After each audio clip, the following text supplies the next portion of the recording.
The Queen's attendants found Chief Engineer Marcus Webb in the maintenance bay at 300 hours, elbow deep, in a malfunctioning water reclamation unit. "The Ascendant One requires your presence," the lead attendant announced, her crystalline skin refracting the harsh industrial lighting into scattered rainbows. Immediately, Marcus pulled his arm free, wiping synthetic lubricant on his already stained jumpsuit. In his 12 years serving aboard joint human Vel'thirian vessels, he'd never once been summoned by royalty. Engineers fixed things. They didn't attend audiences with queens. There must be some mistake. There is no mistake. You will come now.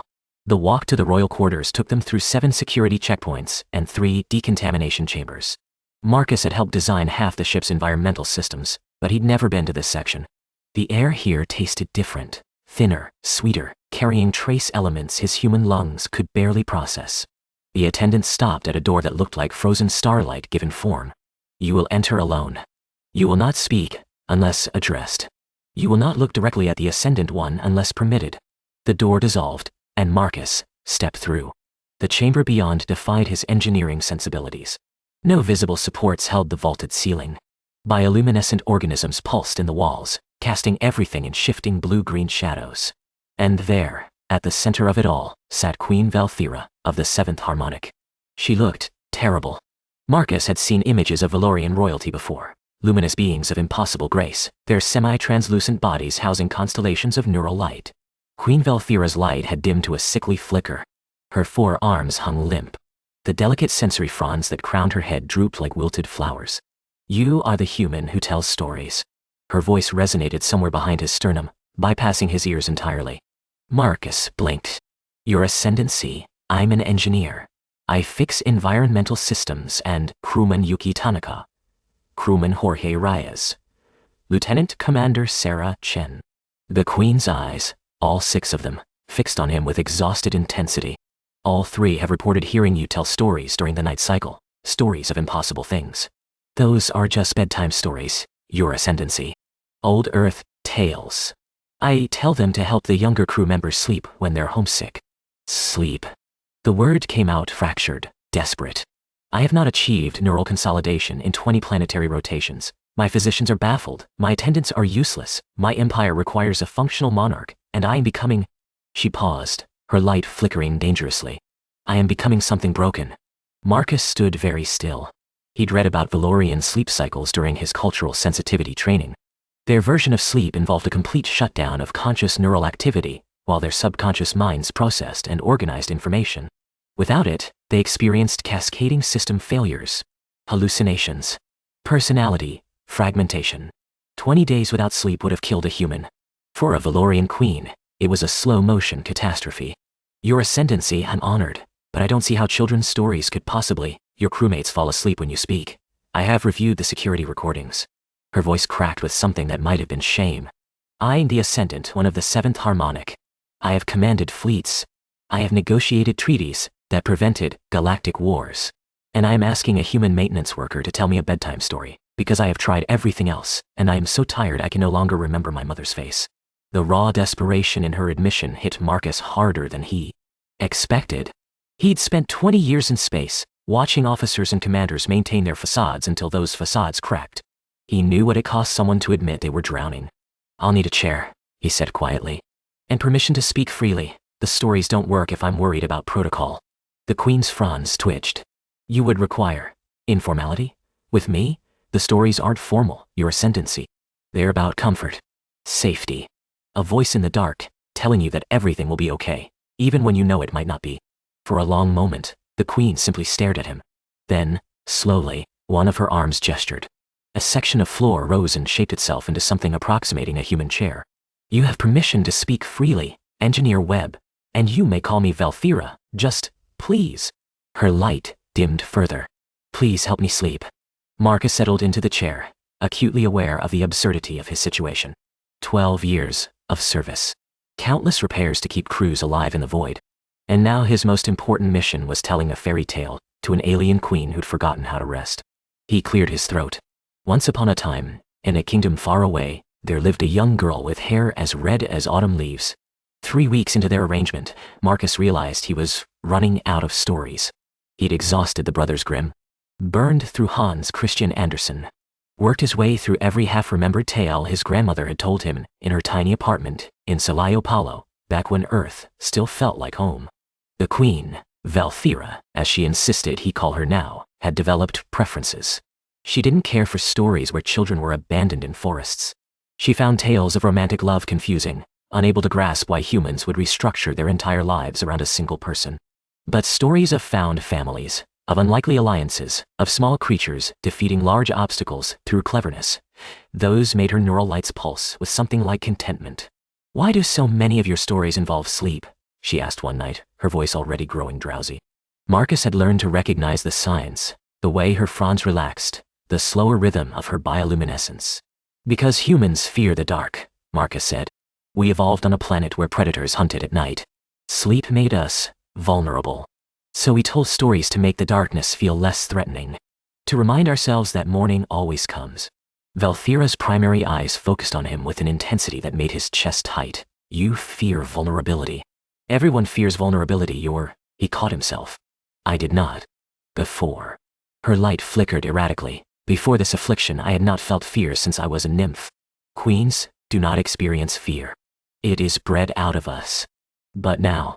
She trailed off, one hand pressing against her chest, where Marcus assumed her primary neural cluster resided. "Now I fear closing my eyes. I fear the moment between waking and sleeping, where I am neither one thing nor the other. I fear that if I let go, I will not find my way back." Marcus leaned forward in his chair. "Is that why you can't sleep? You're afraid of the transition?" "I do not know. My physicians cannot explain it. The neural scans show no abnormality. My chemistry is within acceptable parameters. There is no physical reason for this failure." Her voice dropped to something almost inaudible. "They believe it is psychological. A weakness of will. There are those on the Harmonic Council who question whether I am fit to rule if I cannot master my own neural functions. That's not how psychology works. That's not how any of this works." Marcus felt a flash of anger on her behalf. "You can't just will yourself to sleep any more than you can will yourself to digest food faster. The brain has its own processes. The Vel'thirian brain is supposed to be superior to such failures. The Vel'thirian brain is more complex than a human brain. More complex systems have more potential points of failure. That's basic engineering." Vel'thira made a sound that might have been a laugh. "You speak to me as though I am a malfunctioning filtration system. I speak to you as though you're a person who's been suffering alone and blaming herself for something outside her control." Marcus held her gaze, all 6 eyes. When did it start? The insomnia. The silence stretched so long that Marcus thought she wouldn't answer. When she finally spoke, her voice was barely a whisper. "The day Ambassador Threin was assassinated." Marcus went cold. Ambassador Threin's death had nearly derailed the Human-Vel'thirian alliance 6 months ago. The official story was a tragic accident, a transport malfunction during a diplomatic mission. "I was meant to be on that transport," Vel'thira continued. "He took my place at the last moment because I was delayed by a treaty negotiation. The bomb was meant for me. I didn't know. No one knows. Officially, there was no bomb. Officially, I was never a target." Her fronds trembled, "But I know. And every time I close my eyes, I see the explosion. I see his face. I feel the guilt of living when he died in my place." Marcus understood then. This wasn't about neural dysfunction or chemical imbalances. This was survivor's guilt. This was trauma lodged so deep that even a superior Vel'thirian brain couldn't process it alone. "The stories help," he said gently, "because they give your mind something to focus on besides the fear. But stories aren't going to fix this, Vel'thira. You need to talk about it, process it. Queens do not process. Queens endure." With respect, that's the stupidest thing I've ever heard, and I've heard some pretty stupid things from admirals who thought they understood vacuum welding. To his amazement, Vel'thira laughed. A real laugh, ragged and broken but genuine. Her lights flickered brighter than he'd seen them since that first night. "You are insolent. You gave me permission to speak freely. I did not give you permission to insult my cultural traditions. Too late, already insulted." Marcus allowed himself a small smile. "Tell me about Ambassador Threin. Not how he died. How he lived. What kind of person was he?" The Queen went quiet again, but this time it felt different, contemplative rather than guarded. "He was old," she said finally. "Ancient by our standards. He remembered the wars before the wars, when the Seventh Harmonic was just a small faction among thousands. He used to tell me stories about those times." Her voice softened. "He was the only one who ever told me stories." "What kind of stories?" Stories of foolish queens who made terrible mistakes and survived to make better ones. Stories of empires that crumbled because their leaders were too proud to ask for help. She paused. Stories of hope in impossible darkness. Marcus nodded slowly. Then let's tell those stories now. Not the Earth ones, yours. Tell me about the foolish queens.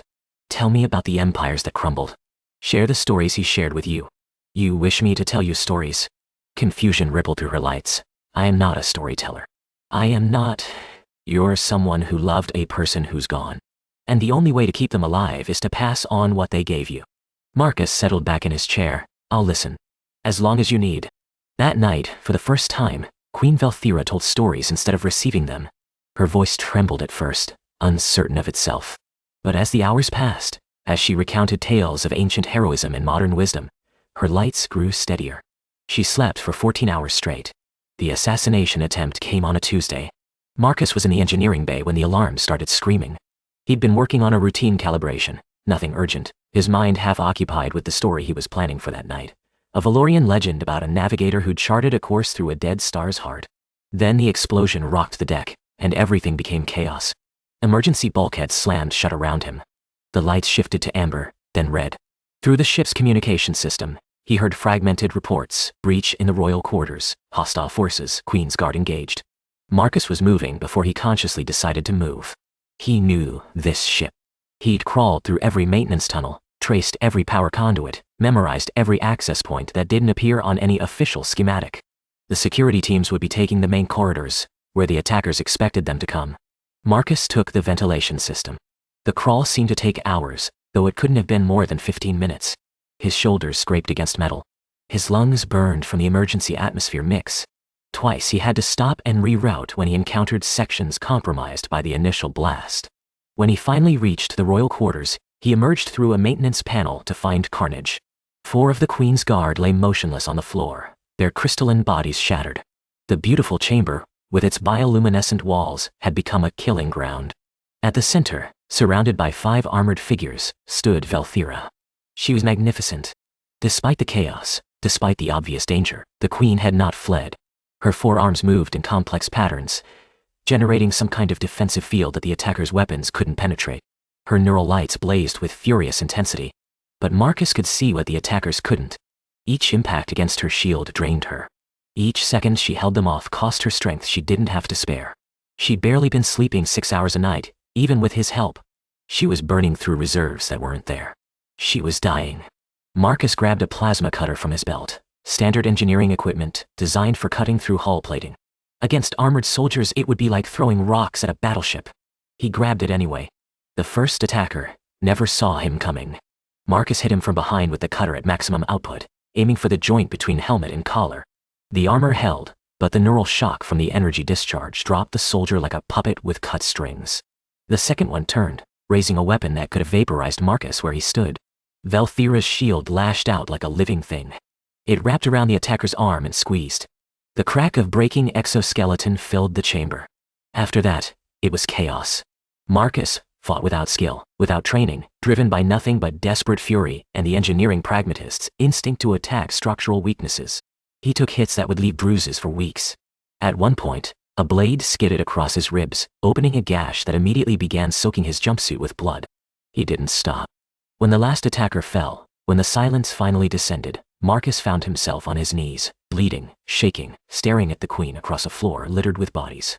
Vel'thira looked as terrible as she had that first night. Her lights had dimmed to nearly nothing. Her shield had collapsed. She swayed on her feet, all 4 arms hanging limp. You came, she whispered. You came for me. Of course I came. Marcus struggled to his feet, pressing one hand against his bleeding side. That's what you do. When someone matters. I matter to you, Vel'thira?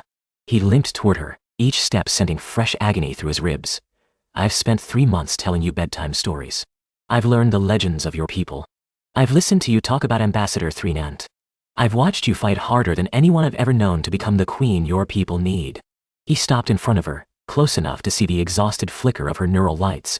You're not just a mission to me. You're not just a patient or a project. You're my friend, and I don't let my friends die alone. The Queen made a sound, something between a sob and a laugh, and her legs gave out. Marcus caught her. His ribs screamed in protest. his blood smeared across her luminous skin. None of it mattered. He held her as she shook, as her lights flickered like a candle in a storm, and he murmured the same words he'd been saying for months. "It's okay. I'm here. You're safe. Rest. Stay," she whispered. "Please, stay. Tell me a story." Security teams would arrive soon. Medical personnel. Politicians demanding answers. The aftermath of an assassination attempt on the Vel'thirian Queen would reshape galactic politics for years. But right now, in this moment, there was only a bleeding engineer holding an exhausted queen, telling her a story about a navigator who'd found their way through the heart of a dead star. Vel'thira slept for 2 days. Marcus refused to leave her side. The recovery took months. Not just physical recovery, though that was complicated enough, with Marcus's ribs requiring regeneration therapy and Vel'thira's neural system needing careful rehabilitation. The real recovery was diplomatic. Political. Psychological. The assassination attempt had been orchestrated by a faction within the Harmonic Council itself, conservatives who believed the Queen's weakness had been proven by her insomnia, who saw her reliance on a human as an unacceptable contamination of Vel'thirian purity. The investigation that followed tore the council apart. Some members were arrested. Others fled. The entire political structure of the Seventh Harmonic had to be rebuilt. Through it all, Marcus stayed. He didn't know exactly when his role had changed. He was still technically an engineer, still maintained his certifications, still helped out with particularly tricky repairs when the maintenance team needed an extra hand. But mostly, he attended meetings at the Queen's side, offered human perspectives on treaty negotiations, served as a living reminder that the alliance between their species was built on trust, not just convenience. And every night, without fail, he told her stories. "The council has raised concerns," Vel'thira said one evening, several months after the attack. They were in her private quarters, a new chamber, rebuilt after the violence, with security systems Marcus had personally designed. "About the nature of our relationship." Marcus looked up from the datapad he'd been reading. "What kind of concerns? They believe it is inappropriate, a queen relying so heavily on a foreign national, particularly one of lower status. I'm the chief engineer of the flagship." "That's not exactly low status. You are not Vel'thirian." Vel'thira's fronds twitched in the gesture Marcus had learned meant discomfort. "There are protocols. Traditions. A queen's inner circle is meant to be composed of members of the high harmonics. I have violated centuries of precedent by allowing you access to my private quarters, by permitting you to witness my vulnerability, by trusting me." Marcus set down his datapad. "Do you regret it?" The Queen was silent for a long moment. Her lights shifted through colors Marcus had no names for, patterns he couldn't interpret, even after months of close observation. "No," she said finally. "I do not regret it. But I am uncertain how to proceed. My people expect certain things from their queen. Strength, independence, self-sufficiency. I have been none of those things since the assassination. I have been reliant. You've been healing." Marcus stood, moving closer to her. "There's a difference." "Is there?" "From the outside, they look the same. Then maybe it's time to change what they see." He stopped in front of her, looking up at those 6 alien eyes that had become as familiar to him as his own reflection. "You're stronger now than you were a year ago. Not because you don't need support, but because you've learned to accept it. That's not weakness, Vel'thira. That's wisdom. Wisdom." She made a sound that might have been a laugh. "A human teaching a Vel'thirian queen about wisdom. My ancestors would be appalled. Your ancestors also thought it was impossible for different species to work together in peace. Times change." The Queen's fronds rippled. "You are suggesting I present our arrangement as a model? A demonstration of human Vel'thirian cooperation at the most intimate level? I'm suggesting you stop hiding what we are to each other, whatever that is." Marcus took a breath. "I'm not a diplomat, Vel'thira. I'm an engineer. I fix broken things. But what we have, this friendship, this partnership, whatever you want to call it, it's not broken. It's not a weakness to be ashamed of. It's the strongest thing I've ever been part of." Vel'thira stared at him for a long moment. Then, slowly, she reached out with one of her 4 arms and touched his face. Her fingers were cool, slightly electric, tracing the contours of his human features as though seeing them for the first time. "My people have a tradition," she said quietly. "When a queen chooses an advisor from outside the harmonics, it is called soul bonding. It is a declaration that this person, regardless of origin, regardless of status, is essential to the queen's heart and mind. It has not been invoked in 800 years. Marcus's breath caught. "Vel'thira, I am not proposing marriage, Marcus. I am not proposing romance. or any of the human bonding rituals I still do not fully understand. Her hand dropped from his face. But I am acknowledging what you already know, that you have become necessary to me. Not because I am weak, but because having you in my life makes me stronger. And I believe. She paused, her lights flickering with what he recognized as vulnerability. I believe I have become necessary to you as well. He thought about denying it. About the complications, political, personal, professional, about the years ahead, the challenges they'd face, the people who would never understand. Then he thought about the months behind. The stories in the darkness. The laughter they'd shared. The moment he'd crawled through ventilation shafts with nothing but a plasma cutter to save her. Yeah, he said. You have. Vel'thira's lights blazed suddenly, brilliantly, brighter than he'd ever seen them. Something in her expression shifted, not quite a human smile, but something close. Something warm. Then, let us be necessary to each other, Marcus Webb, before all the harmonics, before my people and yours. Let us show them what it means to build something new. She extended one hand toward him, palm up. A formal gesture he knew, one that required a response. Marcus took her hand. Once upon a time, he said, there was an engineer who got lost in space. And a queen who couldn't sleep. And together, they learned that the best stories aren't the ones you tell. They're the ones you live. That is a terrible beginning for a story, Vel'thira said, but her lights were soft, content, maybe. But it's ours. That night, as every night before, Marcus told the queen a story. And as every night before, she listened, her lights slowly dimming towards sleep. But this time, when she finally drifted off, Marcus didn't leave. He stayed in the chair beside her, keeping watch through the darkness until the morning came. And in the morning, they faced the new day together.